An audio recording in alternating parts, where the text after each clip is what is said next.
and there's only so much that they're going to allow, they being the government, is going to allow out, because they don't want they wouldn't want terrorists to have access to the actual architecture. So I would assume that the architecture that I'm discussing, or any non-governmental agent could possibly discuss, is a representation, not the actual.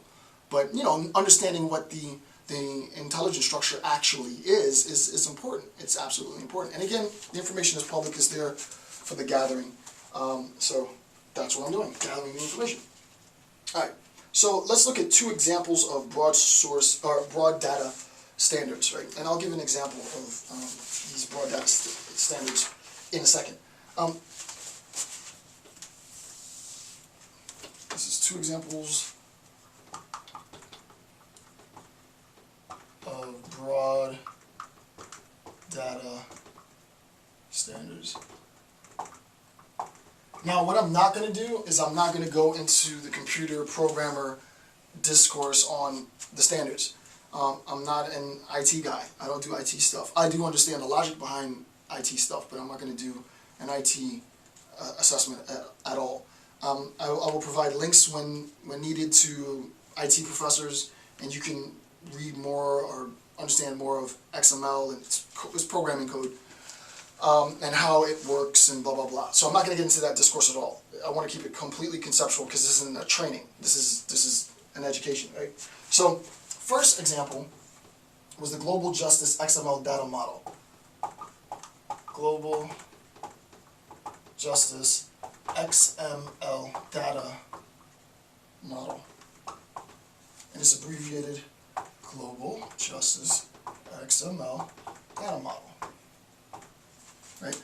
Global Justice X for XML data model. Right? So the Global Justice XML data model. To my understanding, and I could be mistaken here, it seemed as though it's still there, but there's a transition away from the Global Justice XML data model to the National Information Exchange model. So I think, if I read correctly, that there are obviously functional aspects and important. I mean, it's data mining at its, at its hilt. The Global Justice XML data model is stuffed with info, but some of the architecture, from my understanding, seem inflexible, and there's a move from that to the NIEM, right? National Information Exchange model. Not going to get into that. Basically, it's like XP to like Windows, whatever the new version of Windows is, Windows 7, right? It's like we have a model and we have a model. It's really a paradigm shift. We have a model that does X, but we have a new model that does X plus 1.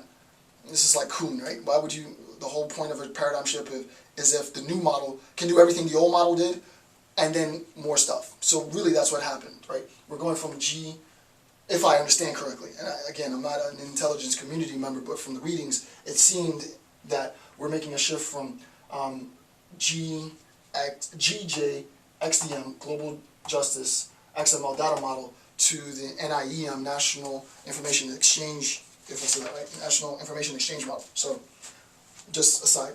XML, what is XML? It's extendable markup language. I provided a link to what I thought was a really good video explaining XML. Lots and lots of programmers know XML. It's not a hard language necessary to learn at all, but it is a computer language, and I'm not going to talk at all about the computer language and the mechanisms of the language or anything. So XML is extensible markup language, which is platform independent, right? So platform independent, you could be using Mac, you could be using PC, it doesn't really matter. XML is platform independent. So and not only is it platform independent, it's far more flexible than HTML, but I'm not going to get into that. Okay, so the purpose is, and here's a quote. So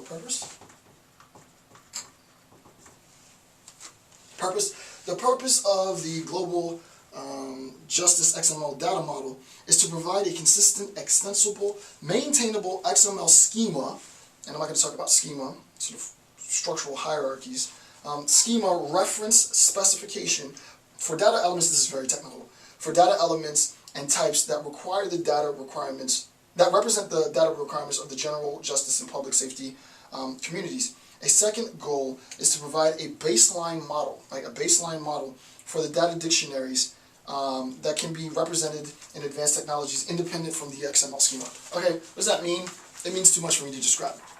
It means that I'm not going to go into it because it's programming code, and I'm not going to do an analysis on programming code. I'm not, right? I'm a theorist, so we're going to approach this theoretically. Basically, if you want to know more about XML, watch XML videos, go back, read that, it'll make sense. But it's the architecture of, not even the architecture, the language, the programming language of XML has things like types, it has things like references, inheritance, it has data, metadata, it has all these technical aspects to it. And basically all it is a method of structuring concepts, if you will, structuring data. If you can standardize the way, and I'll give you an example nearing the end of this video, if you can standardize the way this data is referenced, then insofar as man on the street sees something, an event, which you can describe narratively, there was a man, we'll go with the cliche, right? There was a black man, about 6 feet tall, had tattoos, looked like this, and he robbed the lady down on the side of the street. You can take that information as just raw data, and you can again thematize it, code it, just like grounded theory. But instead of using grounded theory, we're going to take all of that data and input it into this XML standardization process, such that it can be referenced later, right? So there would be a code for black male, there would be a code for his name, there would be a code for blah blah blah, and so on, right? And then we can structure and subgroup and group, and there's a lot of different things. So it's a way of structuring data, right? Researchers use XML, academic researchers use XML all the time for their assessments of narrative, whatever it is that they're attempting to do. So the mechanics of it, that object-oriented XML data model, and I'm not going to talk about object orientation. You can Google it yourself to see 3 parts of it. This conceptually I will discuss. So we have the data dictionary, right? All of the terms, if you will, right? The data dictionary, identifying context and meaning, so the terms, coupled with the data model, the way in which those terms are structured, the relationships, really, between, so for example, if I say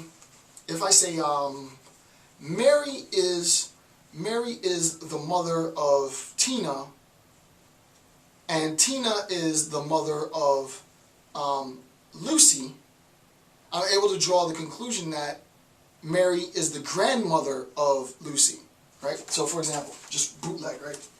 So if I say Mary is the mother of Tina, I say Tina is the mother of Lucy,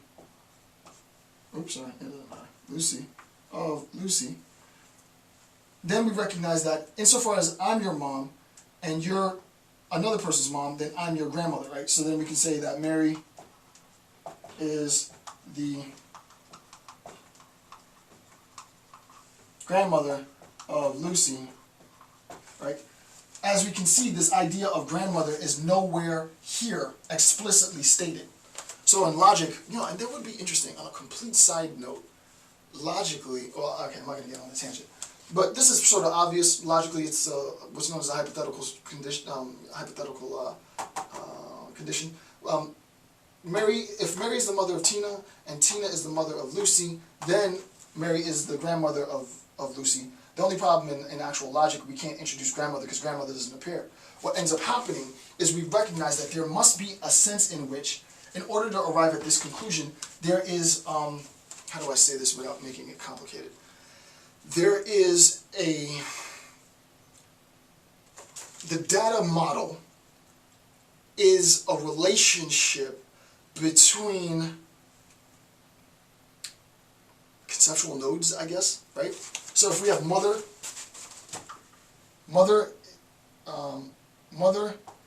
is to object, person, or attribute, or actually we say child, right? Mother is child.